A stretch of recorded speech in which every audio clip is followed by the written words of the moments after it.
മുമ്പും ഞാൻ പള്ളികളിൽ പോകാനുള്ള അവസരങ്ങൾ കിട്ടിയിട്ടുള്ള ഒരാളാണ്. പല യാത്രകളുടെ സമയത്തും മറ്റ് എല്ലാ മതവിഭാഗങ്ങളിലും തന്നെ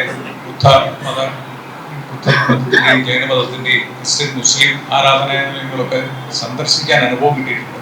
പക്ഷെ ഒരു പ്രാർത്ഥനാ സമയത്ത് ഒരു പള്ളിയിൽ ആ പ്രാർത്ഥന പങ്കെടുക്കുന്നവരെ ഉൾപ്പെടെ കാണാൻ, ആ പ്രാർത്ഥന എന്താണെന്ന് മനസ്സിലാക്കാൻ കിട്ടിയ ആദ്യത്തെ അവസരമാണ്.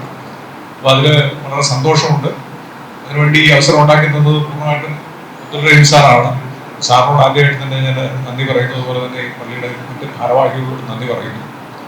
ഇത് തീർച്ചയായിട്ടും ഇങ്ങനെയൊരു അവസരം ഉണ്ടാക്കുന്നത് വളരെ വലിയൊരു കാര്യമാണെന്ന് എനിക്ക് തോന്നുന്നു. സാറ് പറഞ്ഞപ്പോഴാണ് ഇങ്ങനെ ഒരു ഓപ്പൺ മസ്ജിദ് എന്ന് പറയുന്ന ഒരു ആശയം ഇവിടെ നടപ്പിലാക്കുന്നുണ്ട്.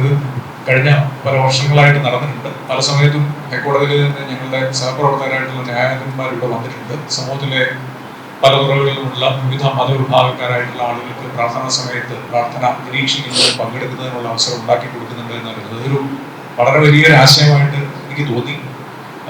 നമ്മൾ പലപ്പോഴും മതസൗഹാർദ്ദം, മതസഹിഷ്ണുത എന്നുള്ള വാക്കുകളൊക്കെ ഉപയോഗിക്കാറുണ്ട്. ഈ സഹിഷ്ണുതയിലൊക്കെ ഒരു സഹിക്കലിന്റെ അംശം കൂടിയുണ്ട്.